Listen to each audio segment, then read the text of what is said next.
celebrate. I'm happy, and I want to celebrate happiness. Chat, I can think of no better way to celebrate happiness. Because you guys make me so happy, I can think of no better way to begin celebrating happiness. By watching a video by Nick where we see a whale getting blown up with 1,000 pounds of TNT. You're just hoping to trigger my response, aren't you?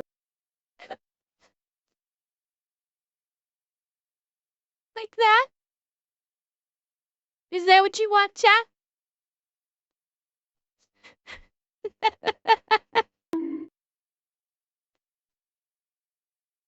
What was that?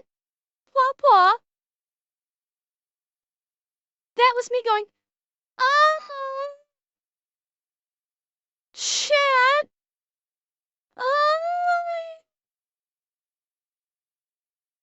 That's what that was. Thank you, Josh. Okay, chat. Let's watch America blow up a whale with 1,000 pounds of TNT. And have a good night, Nero. Oh. It would help if I turned off mute.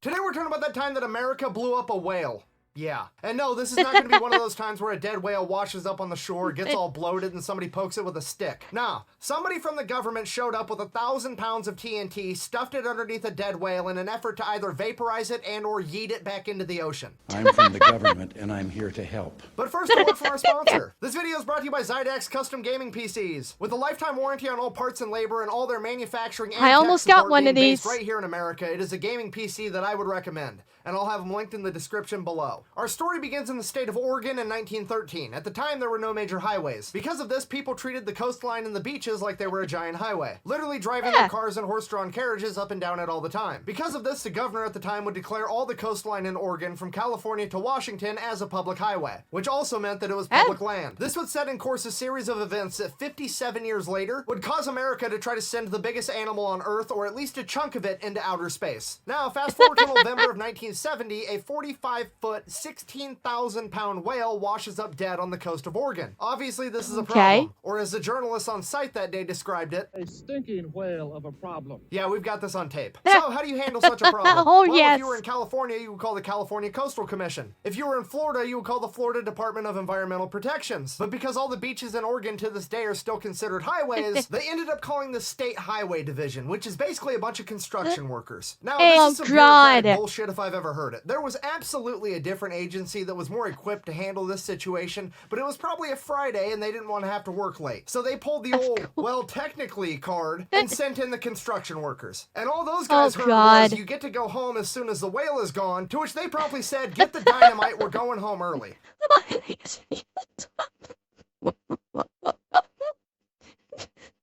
Once the whale's gone, you go home. Okay, let's blow it the fuck up so we can get the fuck out of here. The appropriate response, of course. Which is like the ultimate Uno reverse card because they turn this losing scenario into the ultimate win-win scenario. Not only are they going to get to go home early, they're also never going to get told to do this dumb shit again, and they get to be the guys that blew up a whale with dynamite. And the best part is they've got an airtight defense, because when you're doing government work, everybody knows that when you don't know what you're doing, you just fall back onto your standard operating procedures. And what do you do when you're going the road and there's an obstruction in the way? Like, I don't know, a mountain. You blow it the fuck up. Mountain, whale, potato, get the fucking dynamite, we're doing this. Now, obviously, there's some more common sense solutions that we could have done. Like, I don't know, maybe cut it into smaller pieces or burn it. The head engineer in charge of the construction workers was asked that very Robin, cutting into the pieces takes time. It's Friday night. It's Miller time. We're not gonna sit around here for hours cutting a whale into pieces to make things easy. No! We've got all of this dynamite sitting here, doing nothing, while this dead whale is laying on its beach, doing nothing, menacingly. There's only one solution for that, and it's not cutting it into small pieces. maybe cut it into smaller pieces or burn it. The head engineer in charge of the construction workers was asked that very question, to which he responded, It couldn't be cut up and then buried because nobody wanted to cut it up. and then of course there's the obvious question, what if this doesn't work? What if there's still Exactly, a giant chunk Foley. of whale left over? To which he responded, If there's any large chunks left, we may have to do some other cleanup, possibly set another charge. see, this guy knows what's up. It was never a question. If it doesn't blow it into spit, if it doesn't explode it into fine mist, fuck it, blow it up again.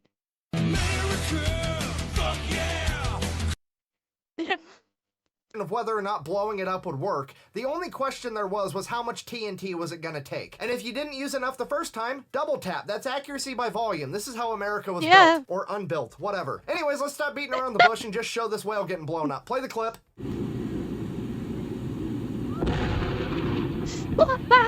Yes. Yes. And here comes the rain. Bet you didn't think you'd see that today, did you? Okay, you just saw that and I just saw that, but let's go ahead and hear what the reporter on the ground had to say about it. With a blasted blubber beyond all believable bounds. Dude's got... Oh my fucking god. This reporter just did a full-on alliteration with his reports. We must hear it again. We must hear it again. You didn't see that today, did you? Okay, you just saw that and I just saw that, but let's go ahead and hear what the reporter on the ground had to say about it. With a blasted blubber beyond all believable bounds. Dude's got bars. That's fucking poetry. I hope he gets a raise. Now, as I'm sure you noticed, there was giant chunks of meat still falling out of the sky like 3 seconds after the explosion. Thankfully, however, nobody was actually struck and severely hurt by one of those. However, I think I speak for all of us when I say how much damage would that actually do. Thankfully, as luck would have it, a car a quarter mile away in a parking lot that was empty was struck by one of these meteorites. And here's the clip of it.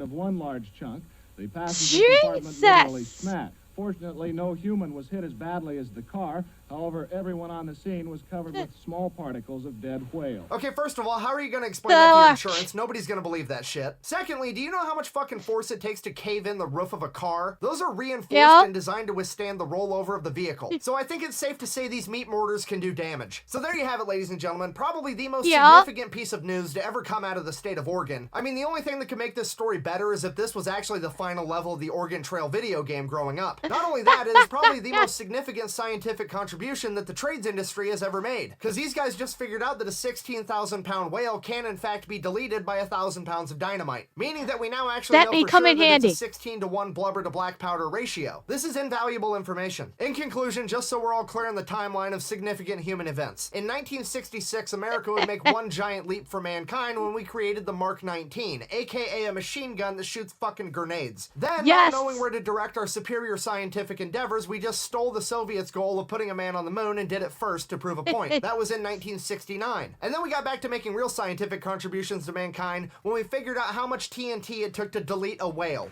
America. Thank you for watching. Best way to support the channel is go buy some merch at thefatelectrician.com. Whale gone. Quack bang out.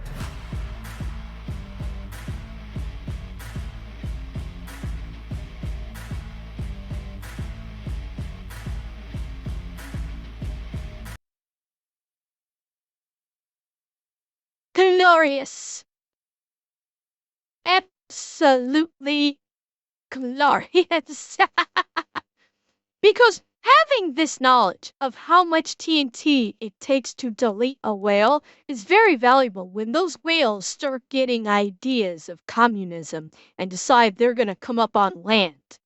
We need to know how much TNT it's going to take to delete them from the ocean. Very important to know. Very important, chat. Take a note.